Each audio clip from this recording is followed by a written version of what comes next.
welcome to Springboard, your virtual university. My name is Albert Ocran, matriculating you on behalf of Ghana's foremost developmental program running since 2008. Springboard is brought to you by the Springboard Roadshow Foundation and proudly sponsored by the Enterprise Group, UMB Bank, MTN Pulse, with media support from the Multimedia Group and the Graphic Business. So here we are in our top 10 series, trying to distill the 5 life lessons of our guests, as well as their 5 suggestions, ideas, prescriptions for the ideal Ghana. My guest for today is somebody I've been timing her for the past number of years, and it's an honor and a privilege to welcome her into the studios. Her CV is as rich as Africa's mineral deposits. Business lawyer, international elections consultant, first female chair of Ghana's NCCE, first female chair of Ghana's Electoral Commission, first woman president of the African Association of Election Authorities, appointed by the UN as International Elections Commissioner in Afghanistan. My goodness. That one cries there. That one is the icing on the cake. And then the managing consultant of Cyrus Law and the host of Business Compass, Madam Charlotte Osei. Good to see you. Thank you, Albert. Thank you for having me here. No, thanks for making time. We've been waiting for this for quite a while, and thanks for making time to be here. Absolute pleasure. Tell me, of all the things you've done over the years, which one gives you the most fulfillment? The most fulfillment? I enjoy mothering. I think mothering my children, mothering a lot of young people, and just watching them grow. Whether it's people I work with, whether it's people... At some point, I was a lecturer. So just, for me, it's a way of mothering. I think that's what I enjoy the most. It's interesting that when you occupy positions in the public space, people fail to see you as a human being. And True. So I was waiting to hear you talk about the technical aspects of what you do. So mothering took me off guard, and I love it when that happens. Do you find that people often relate to you much more based on the public roles than the person, your values, what you love? Exactly. And I think it's our society. We're very title and position obsessed, in my view. And we don't like to see the person. And I think it's also because of the way we treat people in public office. I'm trying not to be controversial on your show today. But I think I know you would, but I think it's easier to depersonalize people when you want to demonize them. So we don't want to see you as human, as a mother with family, or as a father with family, so we can throw all kinds of things at you and not feel bad about it. But that's a different conversation for another day. I'm enjoying this actually. No. So tell me, let me stay with this and tell me I read your list of roles you have played, and they are very powerful and important roles. But they also happen to be in an area that is, if I may call it so, high tension, male dominated. I didn't even want to add that one. But that's male it. Dominated. Yes, yes. How have you survived in a space like that? The way you survive in any space is by being authentic. You have to be true to yourself, and you have to consciously understand that it is a role. It is a position. It's not you. So you go into that role and you give of your best. I don't want us to go all religious, but I think that's really a part of it. For you to be authentic, you need to understand your identity. And by identity, I'm not talking about which village you come from, or your ethnic group, or your name, or the fact that you have a title. It's really about understanding that you're a child of God. And when you are a child of God, you belong to somebody. And so every role that you get to play, It's an assignment that you've been given. So there's a divine purpose for that. So if one, you recognize that it's an assignment and you were sent and you're a steward, then it makes it easier on you because it's not about you, it's not about your strength, it's not about, it's not totally based on your own capacity. There's the element of the divine that would help you through the tough times. So I think you survive, like you said, those rules by understanding who you are, being your authentic self. You know your limitations as a human being. You rely heavily on divine strength, and you give it your best, which goes into the issue of when you talk about yourself, your identity, your values are defined. So you would work in a certain way. You would treat people a certain way. And which takes us into another area. It also guides you on how you react when you are treated a certain way as well. So it's all tied up in that identity. What would you call those 3 values or those couple of values that are dear to your heart that you will die for? I think in this, everybody who's worked with me, they'll tell you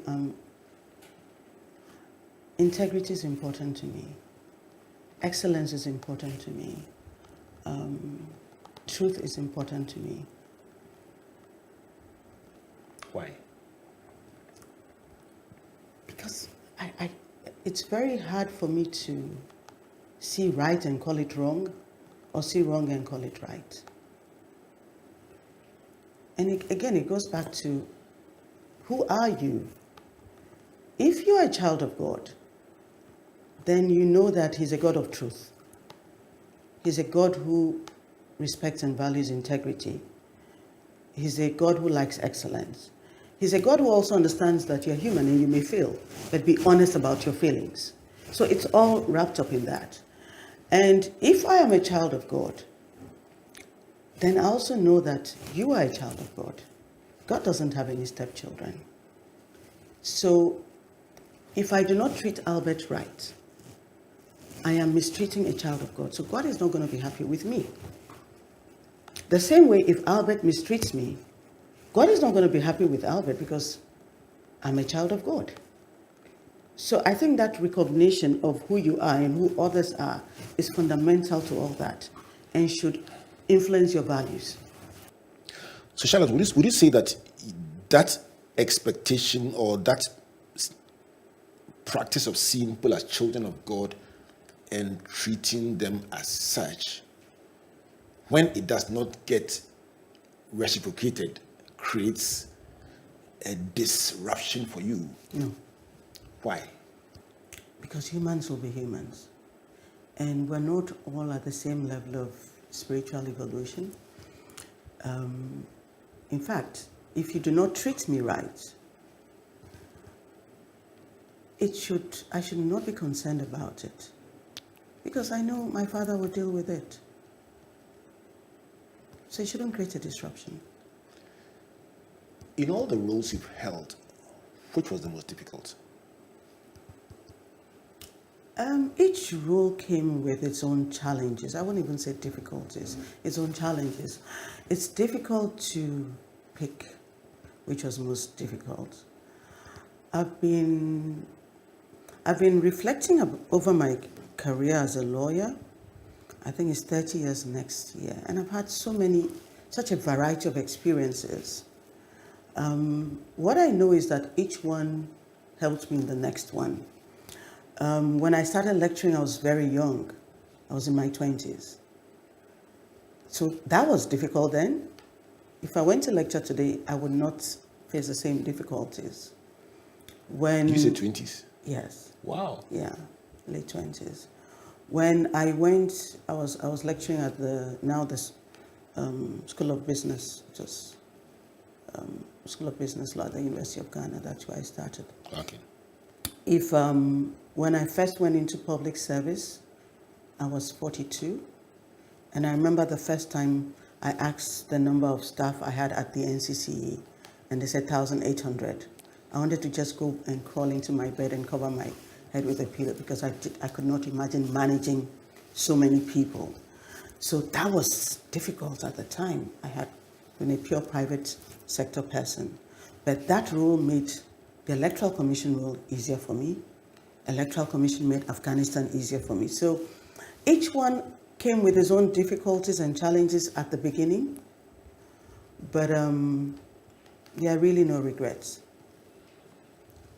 Would you say the same for anyone who looked up to you as a role model, who is trying to imagine the kind of career you've had and would like to have the same experience? Would you say that it is a natural thing that every role that you have is a preparation for the next one? I think so. And also, I was not like the big planner, in terms of planning my career. There are a lot of things that happened that I didn't even imagine would ever happen to me. Even going into public service was never part of my plans. But I think that for a lot of young people, what I tell them is build capacity. Because it's really important that you have capacity.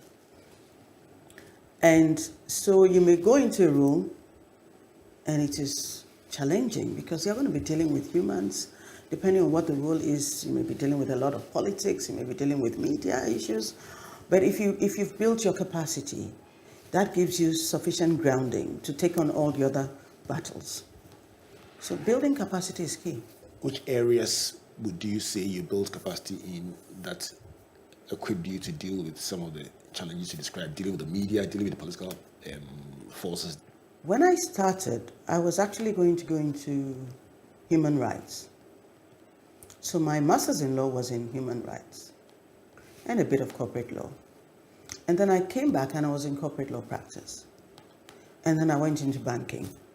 When I was in banking, I realized a lot of challenges with SMEs in Ghana. So I decided to do a master's in business leadership. And that really prepared me for a lot of the things I dealt with later on, whether it was dealing with technology, dealing with marketing, dealing with communications, dealing with human resource strategy, planning, operations management.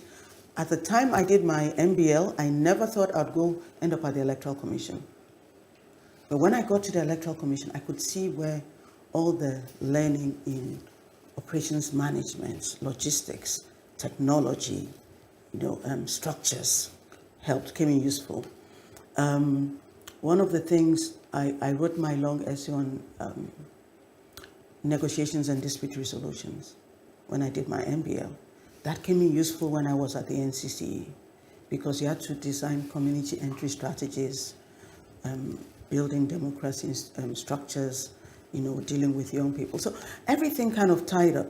But at the time I did the MBL, I didn't imagine that I would need those skills in the areas I ended up using them. I thought I was just going to go into business consulting and just be a happy, rich private sector person. With the benefit of hindsight, do you have any regrets? Going into public service? Honest answer, sometimes yes. My family especially took a lot of hit. It was a very toxic place for everyone. But I also still believe that one of the highest honors you can have is the opportunity to serve your country. And I look back on some of the things we did, and I'm thankful to God and I'm proud of those things. And so in that sense, no regrets. But when I think of what my family went through, my father, my husband, my children, my siblings, nieces, nephews, it was quite difficult for them. And that bothers me sometimes. Do you sometimes think that in the life of a leader and the life of somebody who has great intentions and does a role in a very tough place, do you think that sometimes the value of what they've done gets seen with time rather than in the immediate time that they find themselves in? Yeah. Help us to appreciate that point. Oh, well, I read a lot of biographies. And a lot of great people that we revere now were not revered in their lifetimes.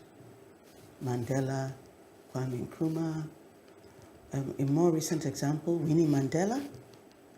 There were all kinds of stories about Winnie Mandela, and I was really shocked the day Winnie Mandela died, that people started speaking and saying, oh, yes, she was accused in this murder, but we knew she had nothing to do with it. I was like, you knew? Really? Martin Luther King Jr. was hated, despised when he was alive. Today, we celebrate Martin Luther King Day. Everybody learns the speech, I Had a Dream. But at the time he gave that speech, he was hated, you know, even among the people he was fighting for. So I think that's really how humans are. When I was in public service, I always told myself that I would do right. I may be on the wrong side of current affairs, but I would be on the right side of history. And that was my compass. Talking about compass, the words compass and true north go together at all times. Your program is called Business Compass, so the word compass must mean a lot to you. What, at the end of the day, is the true north for Charlotte to say? What is that thing that keeps you going in the midst of your pain, your adversity? What is that ultimate for you? Oh, there are two things. When you're going through adversity and pain, it's different. For adversity, my favorite Bible verse is, and it came to pass. Because it will come to pass, you know. It doesn't last for a long time. In terms of my true north, it is three things. Clean hands, clean heart, calm head, and you'll be fine ultimately. If you have those three things, you'll be fine. Hit them with the three again. Clean heart. Clean heart. I mean, in terms of wish no one evil. Clean hands. Do no evil, no matter what they do to you. And keep a calm head. It will pass. Interesting perspective from Charlotte Osei, helping us to understand the true north of her life. Clean hands, wish no one evil. Clean heart, wish no one evil. Clean hands, do no evil, and keep a calm head. I have a feeling that the third one is so key in the midst of... In the midst of the storm. How do you keep a calm head when everything seems so intense around you as a person? What are you going through that hasn't happened before? Help me to appreciate it. There's nothing, absolutely nothing humans experience that hasn't happened before. Every storm runs out of water. So as for me, when the storms come, I'm just waiting. It will pass. And there's always so many lessons you can learn out of every storm. When the storm clears, you'll see all the debris. You'll see what is strong and what, held out. Even in terms of relationships, you'll see the people around you that stood with you in the storm, that survived the storm with you. You'll see the ones that broke away even before the rain came. So it will pass. Have you always been like this? Yeah. It will pass. I mean, and have you been in a storm? You see the wind? It's very noisy, but what does it do? It's just noise. If it's second nature to you, you talk about it with such calmness. But as a person, are these attributes that you had when you were growing up, or you learned them on the job? What kind of person were you when you were growing up? Very carefree. I'm very happy. Really? Oh yeah, very. Tell me about that. Even now. Oh, really? If you talk to people like Gertrude, who is lurking around, who has worked with me for almost 20 years, I'll tell you. I'm very. If I walk into your office at Cyrus Law, you probably see me in a pair of jeans and a shirt. Oh, and my Crocs. Why didn't you come in jeans and shirt? They said I shouldn't. Who? And my Crocs. I forgive them. So even clients know now, you're not going to find me all suited up and no, it's too much work. I can just dichotomy between a public person and their help me to understand that part of you. Carefree, it would never cross my mind, I tell you, because of the roles you have held. And that's what people think. I want to delve into that. Delve. Carefree, easygoing. How? No, I'm those types that nothing keeps me awake. Oh, really? Help me to understand that. Why? What are you going to do? If it really worries me, I write a note to God in my and stick it in my Bible and go to sleep. Let him deal with it. Faith is a big part of you. Yeah. Has it always been? Most of my life, yes. But public service will make you more reliant on God. Yeah, but yeah. For the person going through their own growth path, growth pain points, you're saying that And it came to pass. Your faith in God has always been a part of your yeah. life, but the things you've been through Yeah. have made you stronger. Absolutely. In your faith. Absolutely. I follow a lot of what you write on Facebook, and I take time to read them. That's me for you. Okay. So I can testify that it's not something you're saying on the show. It's something I see every day. always- That's how come I would ask about it. But the part that surprised me the most is your description of the Oh, they know me. carefree, I don't like to easygoing. dress up.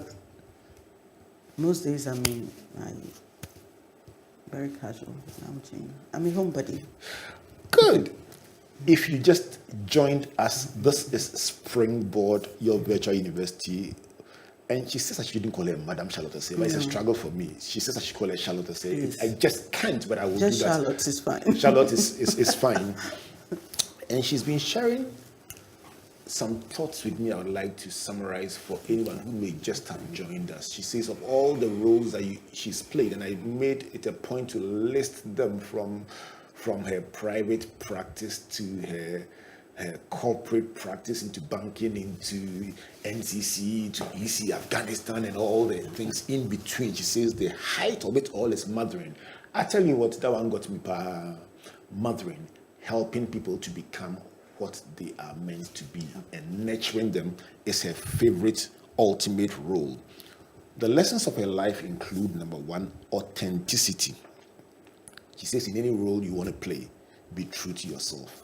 That is it. It's not even about you. Look at it as a child of God given an assignment and give it your very best to fulfill a divine purpose.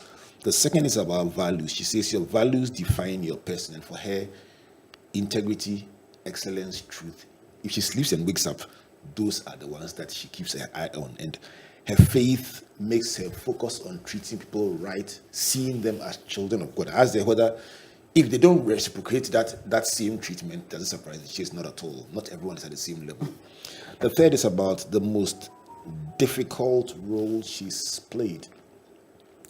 And she says each role prepared her for the next one. And in all these things, the key thing is build capacity. And she tells how one role helped her build for the next one, and things that she did, she didn't even see them as preparing her for the next one, but she found them very helpful in her next role. The fourth is about regrets. She says that honestly, if she looks at her family and the impact of her work in public space on them, she will tend to think about regrets. But when she looks at the impact of what she's done, she feels it fits into a divine purpose and feels fulfilled for that reason. Is that a correct description? Yeah. Excellent.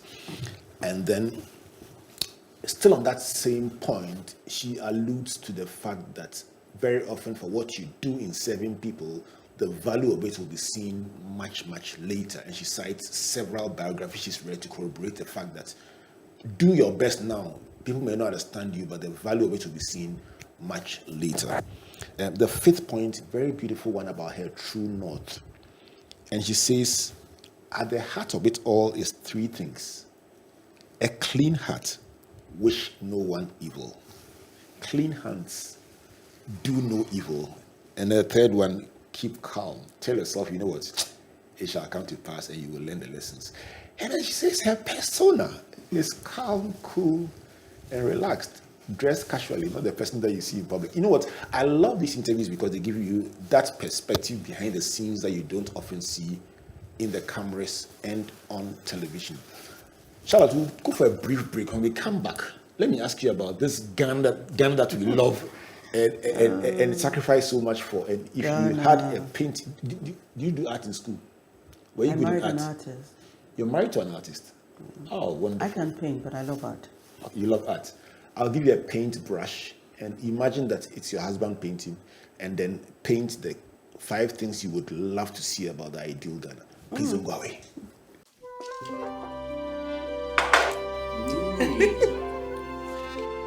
Well, now that we're all here, I want to start by saying what a difficult year it has been for all of us. But then there's also a lot to be grateful for. You know, like when I bumped my car into a taxi right at our junction, and the insurance company paid my claims the very same day. And remember the surprise cash bonus we received for our funeral finance plan? That is what sponsored our trip to the beach. And the song we sang all the way to Pram Pram. I'm also grateful that every passing year brings me closer to enjoying the retirement benefits I have contributed so much to. And how since I started working from home after the COVID pandemic, I've been taking better care of myself. Even my doctor can attest to that. Speaking of that, I'm very grateful to the team at Transitions for giving Grandpa a befitting send-off. Well, on a happier note, I am grateful to have found an affordable office space to rent at Advantage Place. Enterprise, your advantage.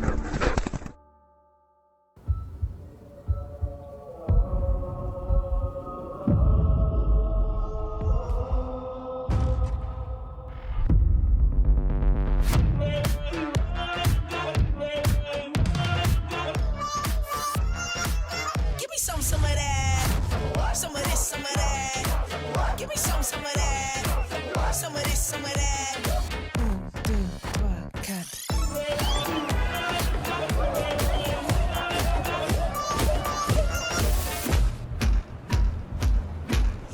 One, make you melt like the sun. Two, I can make it all about you.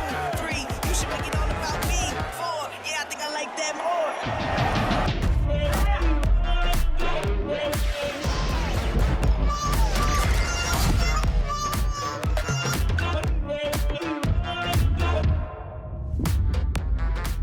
Give me some of that. Welcome back to Springboard of Virtual University, brought to you by the Springboard Roadshow Foundation and proudly sponsored by the Enterprise Group, MTN Pulse, UMB Bank, with our media partners, the Multimedia Group, and the Graphic Business. My guest for today, Charlotte Osei. I should call her Charlotte, and it's been a struggle for me. She's been talking about authenticity, values, capacity, regrets, and the true north. But the thing that she said that till today, or till now, I'm reflecting on is that of all the things she's done from Ghana to Afghanistan and back, mothering is her favorite. And as if to prove that point, my studio has been invaded by 3 young ladies, 3 beautiful ladies, Ella, Tega, and Gertrude, daughters of Madame Charlotte Osei. And they just literally invaded the studio and were having fun at my expense during the break. Let me start with you, Ella. What kind of person is Charlotte? The proper one and not the public one. Okay, so I think Auntie Charlotte is a phenomenal woman. I think she is very driven. She's very inspirational. She wears jeans. And Oh, you said she wears jeans and white shirts. I say she's very driven. Okay. Yeah, she's very driven and she's a huge inspiration to me. I only just met her, but I absolutely love her. You met her. There's no other side. That was behind the scenes. Oh, it is the behind the scenes story I want. What does she eat? I don't think I know that much. Yes. Kinky. Kinky. Yes. Is she Kinky and and Comfort have fish. something in common? Kinky and fish. Yes, she loves kinky and fish. She loves And Winnie bread. and Winnie bread. She likes garden next to you too. Kinky, fish, Uniba bread, garden next to you. What has been your experience with her? The real one. She's one of the joys of my life, actually. So she's like Ella said, she's an inspiration to all of us. She set the bar so high in life. It's like, Auntie, relax, be coming down. Like, take it easy on us, because we are aiming there. She's just really cool. She's funny. She's very funny. That's what people don't know. She's hilarious. She has a very, very wicked sense of humor. Really? Really? Yeah, very Charlie, wicked. we don't get to see that part. We see the very premium proper. Nah, you so guys unfair. see the prem and proper, but the sense of humor, she can give you back to back. Really? Serving you. Yeah. So you are Tega. Let me go to Gertrude. Gertrude, tell me something I didn't know. I found out about the jeans and the white and the shirt. I found out about the high sense of humor. What else must the public know about the behind the scenes Charlotte? She's a lot of fun. Yeah, So- she's a so I'm lot finding of out. fun. And I'm sure this comes as a surprise to a lot of people. The whole vibe. Yeah, when you I like the word vibe because when you enter the studio, Charlie, the vibe during the break, I was like, that should have been on air. Vibe. So no, but for you, Charlotte, these three wonderful young ladies here, your experience with them, I mean, the vibe that they describe, how big a part of your life is it? Gertrude is calm. Gertrude has been like my right hand for. Gertrude, how many years now? I think from that's about 2008 thereabouts, yeah. Gertrude is very calm, very structured person. And I'm the opposite. So if I don't want to spend money, I'll give it to Gertrude. Wow. And then I'll be broke. I need money. So there's no money anywhere. They'll be like, there's this money you said I should hide. I'm like, and you've been watching me. Watching us. So Gertrude is that calm one. This one in the middle is a terror. Tega, Yes, so my assignment from God is to straight are you succeeding? jacket her. Oh, I will succeed. God be your helper. Oh, she thinks she's crazy, but I'm crazier. I will succeed. Hello, world. No, so she have time for her. When she starts, like yesterday, I was like, are you free on Thursday? It's like, it's Ella's birthday. I'm like, so it's a public holiday. I mean, what nonsense is that really? I meant if she was not working, I was going to bring her here with me because she does fantastic photography. She says it's Ella's birthday. And then I find out today that Ella's birthday is even tomorrow. It's not today. Wow. So there's going to be a session. A big bash. No, a session after this to discuss that act of nonsense she did yesterday by telling me it's Ella's birthday, so she's not working. So we're going to deal with that. Ella is a sweet soul. She's a good child. She does daily Bible devotionals. She records it. Some people are jealous, but she's a solid. I'm happy about the woman Ella is becoming. Somebody needs work. Gertrude is solid. Gertrude has matured nicely. On national TV. Should we do the deliverance now? Should we baptize you now? From the mentoring point of view, would you say that this kaleidoscope represents the different people God will bring into your life and the different approaches to helping them become what you believe God wants them to be? It's possible. It's possible. That she can't live without me. All these things she's saying It is would seem so. It's possible. God throws some peculiar challenges your way. But you work And with since them. how well you do, you have to work with them. You have to work with them. All right, so I'm going to switch shortly to the ideal Ghana. Hey, And ideal I am Ghana. sure that for many of you, you've been patiently waiting to hear about ideal Ghana. Let me give my friends Ella, Tega, and Gertrude a round of applause as they go back to their place in their public gallery. Let's go to the ideal Ghana. And let me tell you the rationale behind it. Okay. One of the things that we've sought to demonstrate at Springboard is that, you know what, Ghana is not the property of just a few people. Each of us has a stake in this country called Ghana, and whenever we get opportunity, you want to get the chance to hear the kind of Ghana that somebody dreams about, prays for, thinks about, and we say, okay, that's a useful, different perspective. So we take this segment extremely seriously because sometimes one small thing somebody says could trigger thought, and you say, listen, why not? It's very doable. Why haven't we done it? So all of us are listening to you from all over the country, north, south, east, and west. Charlotte, what would be your number one in your ideal Ghana? What would you like to see? We like you were saying, we see a lot of challenges with the country we have today. So in trying to design my ideal Ghana, for me it's important that we don't just deal with the symptoms, but go down to the actual cause. So I think the first thing I would like to see in my ideal Ghana is a Ghana that has a clearly defined national vision that is birthed out of an inclusive process. Why? Because at this point, we all seem to be going in different directions, different motivations, different reasonings.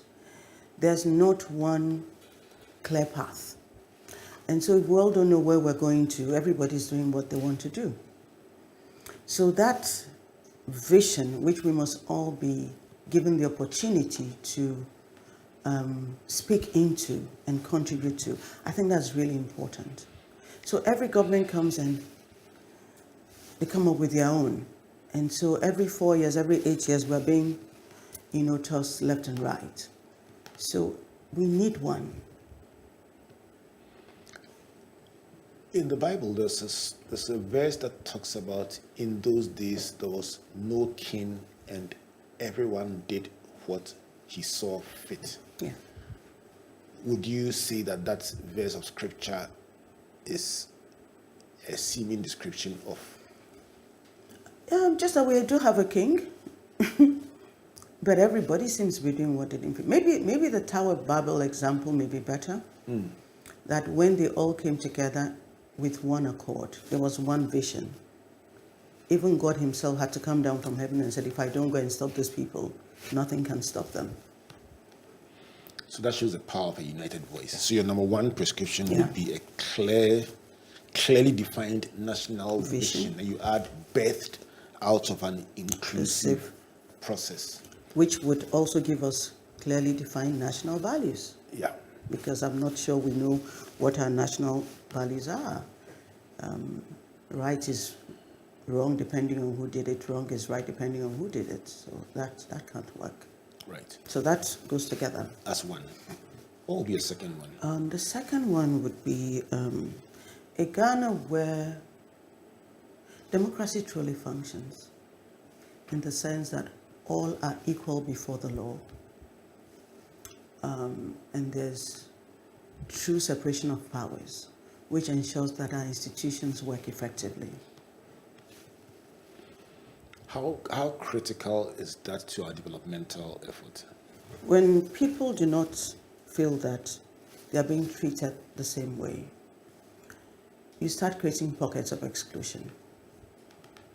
And that's what leads to the downfall of democracies. Because if I'm not a part of something, I would not work towards its sustainability, I would not work towards its survival, I certainly wouldn't help it thrive. And we need a thriving democracy.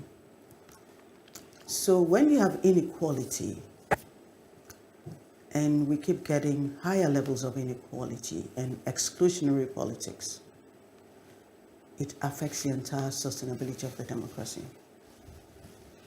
I like the part you say about if there is inequality and you feel excluded from something, you don't feel an urge to contribute to make it work. Yeah, that bothers me a lot. Someone described it this way, that at every point in time, only half the nation is technically wishing for it to succeed. Yeah, because of how we operate. It's one of the other points I had. We've created a zero-sum nation. So will that be the number three? Yes. Everything is based on the assumption that you're either my friend or you're my enemy. So you're not allowed to even decide that you don't belong to a political party. They would force you into one. Why? That's the kind of society we've created. And you're saying we should be able to have a society that allows a person not to necessarily be on one side or another. Why must I be? Why can't I be neutral? Why must I be forced to join one? So it's a zero-sum game, and so everything is structured around that. So if you are not part of us, you are enemy. So while we're in power, you will not have jobs, you will not have access to education. Now we've even extended it to you may not even be in parliament. And so we can actually celebrate 30 years of parliamentary democracy, knowing that there's a part of Ghana that is not represented in parliament. That's embarrassing. That's exclusionary politics. How did we get here? I don't know. That's just wrong. We got here maybe by not doing the things we're just talking about. When I asked these questions, I asked them from a very genuine point of view, Yeah, because I listened to the heart cry, if I may use that word, of different people, and surely they didn't go and have a rehearsal before they came here. No. You're not seeing the things you see because someone told you to see them or someone said them. These are things that, from the look in your eyes, they mean a lot to you. If we feel so strongly about these inclusive national vision and values, a functional democracy where people are treated fairly and equally, and a politics that is not zero-sum, where you have to either, if you are not one, then you definitely are the other. Yeah, the other. It is even decided for you if you decide to be yes. neutral. Why? My question is, why not? I mean, why can't we have what you describe? And that is the question that keeps bothering my mind. But let me go on to your fourth. No, but that's because we've chosen the path of politics without principles. You know, that's one of Gandhi's 7 great sins. Yes. And that's what we've adopted. You know, those things fascinate me a lot. I mean, the Gandhi's great sins, and the fact that he said them several years ago, and you can find relevance of today. Yeah. Maybe, like you rightly said, we don't give people enough credit when they are alive, but some of the things they see thousands of years after or several years after, you find that they are as relevant today as they were when Gandhi lived. And you are saying that this is a result of politics without principles. Yeah. And you describe it as right is right and wrong is wrong. It doesn't matter. Depends, yes, but for us, depending on who is doing it, right can be wrong, wrong can be right. And we'll defend it. Interesting. What is your fourth? Our society. I don't want to just say the church, but we're one of the most religious countries in the world in terms of the sheer percentages of people who subscribe to a religious belief. Yet we have the society we have. So my fourth one would be to see a less religious Ghana, but a more spiritual Ghana. What would a more spiritual Ghana look like? If you take from the Christian faith, it's very simple. It says, love the Lord your God with all your heart and all your soul and all your might, and love your neighbor as yourself. If we were doing this, the state of the church would not be what we're seeing now. We are very religious, as in we would attend church, even if it was snowing, but we're not spiritual. And most of the prayers in most of our religious, our faith-based organizations are based on very personal needs and not society. And so it's a lot of religious rites without compassion, without kindness, without principles. So you are seeing a very strange, what's the word now? This is a very strange measure. The church is not leading society. The church is reflecting society. You know? So the same things we talk about in society, we're seeing it in the church. There's no clearly defined values. So we hear stories that stories around, I don't want to mention any specific examples, but stories around people who are church leaders. And you would expect the church to speak and say, we're not condemning that, this is wrong. But the church is very silent. Have we become a generally very silent society? No. The church should never be silent. The church is supposed to lead society. The church is supposed to be our moral compass. So Albert and Charlotte may be failing at home, When they go to church, the church is supposed to say this is right and this is wrong. So at least you know what to aspire to. So the church cannot and should never be silent in the face of wrongs, whether personal or collective. My guest for today, Charlotte Osei, and if I attempted to go through her CV, we will not be able to capture our last 5 minutes, but we know Madame Charlotte Osei, and she's sharing her thoughts so far about her life principles and her ideal Ghana. The ideal Ghana, a clearly defined national vision and values based on an inclusive or birthed out of an inclusive process, a functional democracy where people are treated fairly and equally, a nation that is not zero-sum, you must either belong to us or you are with them, a less religious and a more spiritual Ghana. She says, if you love the Lord, your God, with all your heart, and love your neighbor as yourself, it should be very easy to do the things that we are talking about, and it should not be a struggle. And she says the church must speak up in the face of wrongdoing, whether personal or public. What will be the fifth prescription or preference or idea or thought or prayer for your ideal Ghana? I think maybe a prayer. A Ghana where we see more compassion and less envy. Explain, please. I sometimes I think that the fuel that drives Ghana is envy.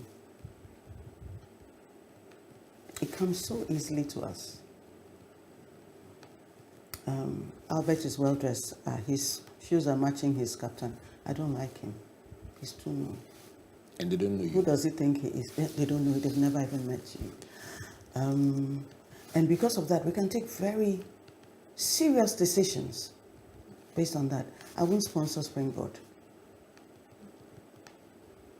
Based on something very fancy that they're not even informed about. Yeah. And we have a lot of phrases for it. In our local language, in our... Which language do you speak well? Let me divert a little. Which local language? I will ask you to say which local language do you speak the most? Probably Chi. Chi. Yeah. But that's us. We don't... Envy drives us. We love people when they are dead. Mm. Because, when you're dead, we can't envy you. And, yesterday I think I posted something on my status that this is Lent, and I was looking at the, the 7 deadly sins. And envy is one of them. And the counter to it is kindness. And I thought, that's interesting.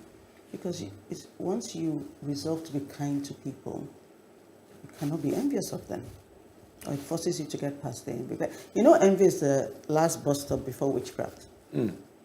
So you can see where we're heading. What a conclusion. If we continue along this path of envy coming to us naturally, we are bordering on witchcraft. I think we've passed the border. We've passed the border. Yes.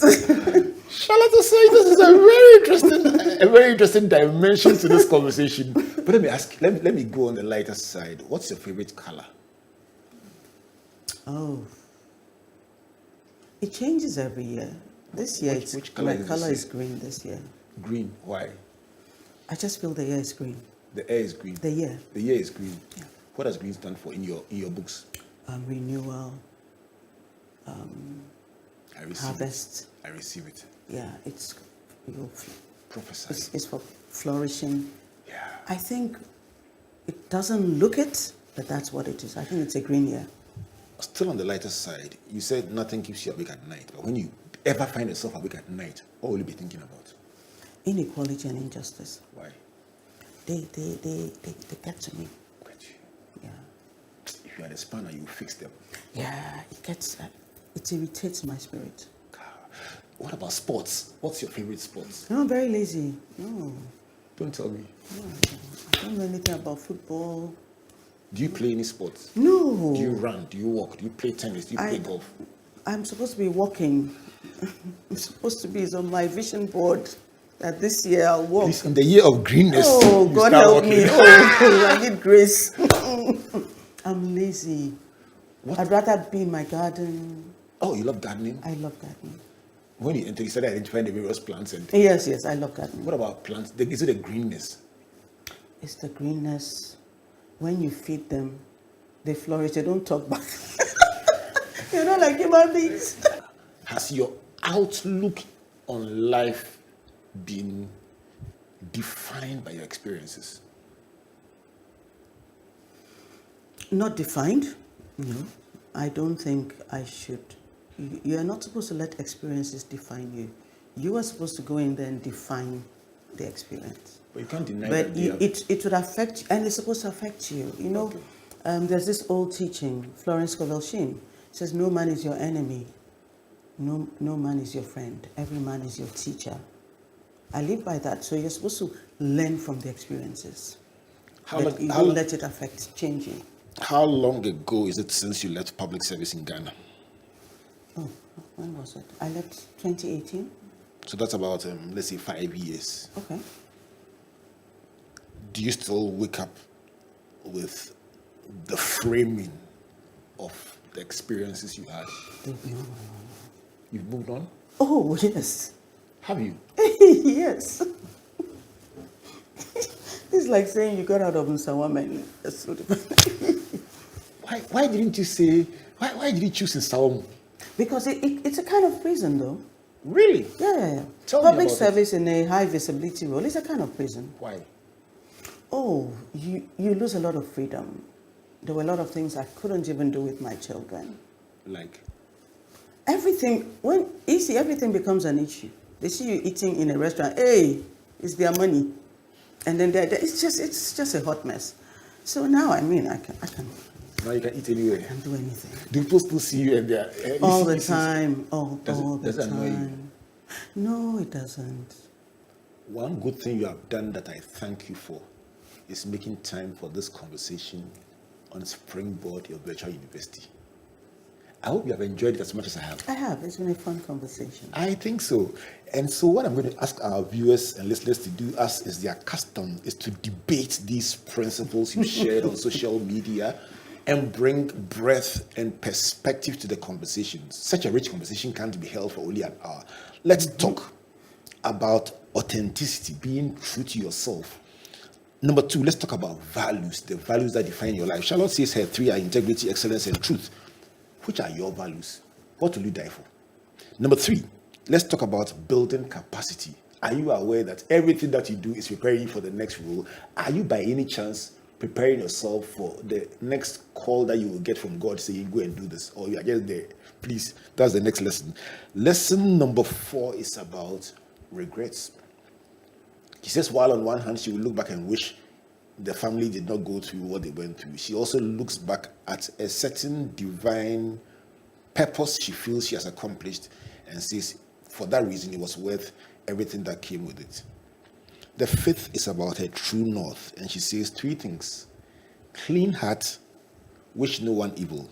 Clean hands, do no evil. And my favorite, keep a calm head. And also, it shall come to pass, and you will learn the lessons. I think that's a favorite lesson in life, a favorite principle in life. And then on the ideal Ghana, very heavyweight, serious stuff. Number 1 is a clearly defined national vision and values, birthed out of an inclusive process. Number 2 is a functional democracy where everyone gets treated fairly and equally.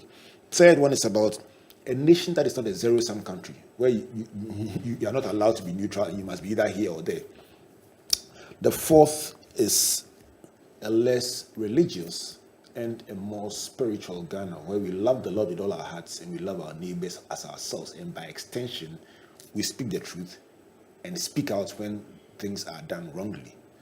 The final one is more compassion and less envy. Because the big question, why is a lot of what we do driven more by envy than about kindness? She wants that when you go beyond the border of envy, you enter the realm of witchcraft. But that was a different conversation, but Charlotte, yes. I'll tell you what. I'll be back for the witchcraft one. I think we must have a second conversation about this, and I must say I've enjoyed it very much. Thank you so much. My pleasure. Thank you for having me. Oh no, it's absolutely our joy. Before we go, look into camera to that person who is looking up to you and saying, you know what, I really admire you and what you've done and contributed, and I want to become that person who would also look back at your life and say, I made a contribution? Share a word of encouragement with them, Charlotte. First of all, it's important that people have a vision to deliver on whatever their God-given purpose is. But in doing that, I think there are three things they should cultivate. Character always matters, which of course, you define your values, you define how you do things. So character is important. Competence is important. Capacity is important. I think if you focus on developing those three things, no matter where you end up and whatever assignment you find yourself handling, you'll be fine. So build character, build your competence, build your capacity. So help you God. 3 takeaways from Charlotte Osei. Amen. Her name starts with C, and she was very kind to give me 3 C's to take away: character, competence, and capacity. So much. Thank you so much, Charlotte, for making time to be with us. Absolute pleasure. Thank you for having me. And let's do this again. We will. All right. So let me say a big thank you to her 3 daughters who get crashed into the program without permission. Ella, Tega, and Gertrude, you gave us a bit of an insight into the behind-the-scenes life of Charlotte and the fact that she likes Winneba bread and kinky and fish, which she shares with Comfort as her interest, and she likes the color green, and she likes sitting at the beach and feeling God at the beach. So we come your way again next week on Springboard, your virtual university. My name is Albert Ocran, thanking you on behalf of Team Springboard, led by my boss Comfort, and our sponsors, the Enterprise Group, MTN Pulse, UMB Bank, our media partners, the Multimedia Group, and very importantly, the graphic business, where you will find on Tuesday a full transcript of the thoughts of Charlotte Osei, who's been with us in the past hour. So we come your way again. My name is Albert, saying God bless you, and God bless you.